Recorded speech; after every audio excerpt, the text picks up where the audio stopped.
अस्सलाम वालेकुम, मैं हूं राबिया। कैसे हैं आप सब लोग। आज की वीडियो चिल्टन प्योर के इलेक्ट्रिक सीरम के बारे में है और इस सीरम के बारे में काफी सारे लोग जानना चाह रहे थे कि ये क्या होता है, इसे किस तरह से इस्तेमाल करते हैं। ऑफ कोर्स इसके बेनिफिट्स पे मैं आप लोगों के साथ शेयर करूंगी, साथ ही साथ मैं आपको बताऊंगी कि हम इलेक्ट्रिक सीरम को जब इस्तेमाल करते हैं तो इसके साथ कौन से इंग्रेडिएंट्स हैं जिनको इस्तेमाल नहीं करना चाहिए, इसको हमें किस टाइम पे यूज करना चाहिए, किस टाइम पे यूज नहीं करना चाहिए और कौन कौन सी प्रिकॉशंस यानी कि एहतियाती तदाबीर करनी चाहिए जब हम इलेक्ट्रिक सीरम का इस्तेमाल करते हैं। तो वीडियो को स्किप किए बगैर शुरू से एंड तक जरूर देखिएगा, इसका कोई भी पार्ट आपने मिस नहीं करना। लेकिन सबसे पहले हमारे चैनल चिल्टन लाइफ को सब्सक्राइब करें, बेल आइकन को क्लिक करें, वीडियो पसंद आए तो इसको लाइक और शेयर भी करें। तो सबसे पहले बात करते हैं कि लैक्टिक एसिड होता क्या है। ये हाइड्रेटिंग अल्फा हाइड्रोक्सी एसिड होता है जिसको AHA भी कहा जाता है और ये एंटी रिंकल, एज स्पॉट्स और पिगमेंटेशन के अगेंस्ट फाइट करने वाले जो professional grade skin care products होते हैं उनके अंदर पाया जाता है। लैक्टिक एसिड जो है ना ये नेचुरली मिल्क में पाया जाता है, तो इसको मिल्क से निकाला जाता है या बनाया जाता है। उसके अलावा कुछ दूसरे सोर्स हैं जैसे कि फर्मेंटेड कॉर्न स्टार्च है, बीट्स है या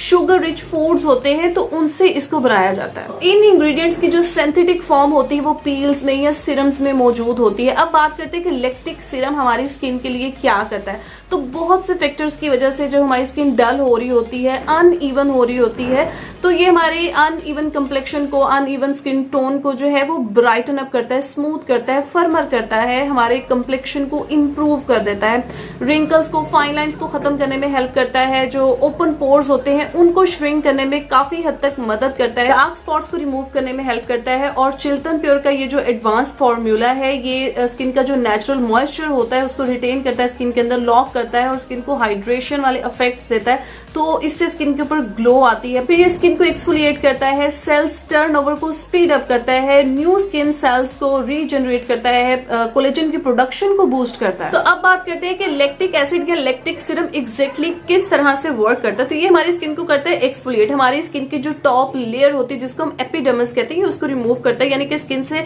डेड सेल्स को ये रिमूव कर देता है। आपने अक्सर सुना होगा, बल्कि हम सब यही कहते हैं कि जब हमारी स्किन के ऊपर डेड सेल्स होते हैं, हमने उनको रिमूव करना है, हमारी स्किन डल दिख रही है, तो हम क्या करेंगे, हम फिजिकल एक्सफोलिएंट करेंगे अपनी स्किन को, यानी कि हम स्क्रब का इस्तेमाल करेंगे। ऐसे स्क्रब जो शुगर स्क्रब होते हैं या राइस फ्लावर के बने हुए स्क्रब होते हैं, एप्रिकॉट बीड्स होते हैं उनके अंदर, यानी कि जिनके अंदर कुछ बीड्स टाइप की चीजें होती हैं, तो वो फिजिकल एक्सफोलिएटर्स होते हैं, ठीक है।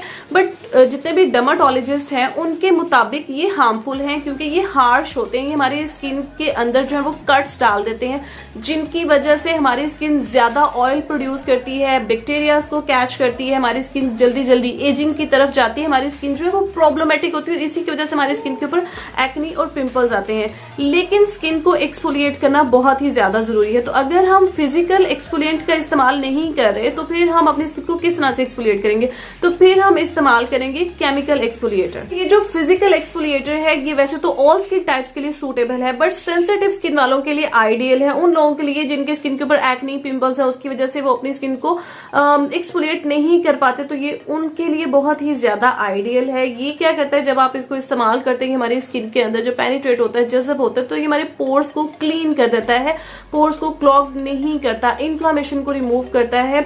उसके बाद ये रिंकल्स को, फाइन लाइंस को खत्म करता है। जब आपके पोर्स जो है वो क्लॉग नहीं होते तो फिर आपकी स्किन के ऊपर एक्नी नहीं आती, स्कार्स नहीं होते, आपकी स्किन जो है वो प्रॉब्लमेटिक नहीं होती। तो अब बात करते हैं कि हमने लैक्टिक एसिड को या लैक्टिक सीरम को किस वक्त इस्तेमाल करना है और इसको किस तरह से इस्तेमाल करना है। तो ये हाईली रिकमेंड किया जाता है कि रात को सोने से पहले आप इसको अप्लाई करेंगे और इसके फ्यू ड्रॉप्स लेके आपने इसको अपने फेस में टैप टैप करके पेनिट्रेट करना है, इसको रब करना है और उसके बाद आपने सो जाना है, ठीक है।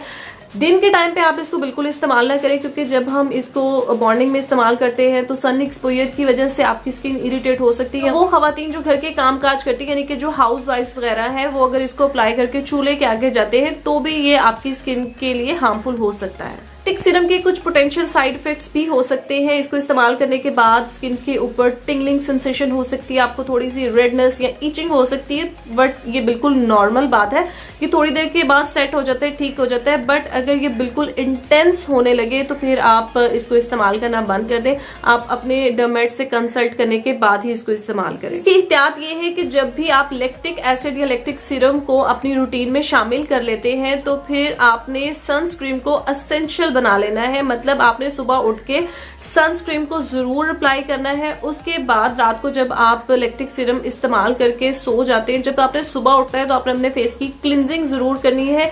ये एक बहुत ही अहम स्टेप है, क्योंकि जब आप क्लिनजिंग करेंगे तो जितनी भी डेड स्किन सेल्स है वो स्वीप अवे हो जाएगी। अगर आप लैक्टिक सीरम का इस्तेमाल करें तो आपने रेटिनॉल का इस्तेमाल नहीं करना, क्योंकि दोनों बहुत ही पोटेंट इंग्रेडिएंट्स हैं, तो आपकी स्किन इससे इरिटेट हो सकती है। तो ये कुछ खास बातें थी लैक्टिक सीरम के बारे में जो मैंने आप लोगों के साथ शेयर की हैं। अगर आप अपने स्किन केयर रूटीन में लैक्टिक सीरम को ऐड करना चाहते हैं तो आपके पास एक ऐसा लैक्टिक सीरम होना चाहिए जो बिल्कुल नेचुरल प्योर हो, जैसे कि चिल्टन प्योर का लैक्टिक सीरम है। चिल्टन प्योर के लैक्टिक सीरम की सबसे अच्छी बात यह है कि ये केमिस्ट, फार्मिस्ट और अरोमा थेरेपिस्ट टीम के अंडर तैयार किया गया है। ये मल्टी बेनिफिशियल मॉइस्चराइजिंग और रेडियंस प्रॉपर्टीज रखता है अपने अंदर।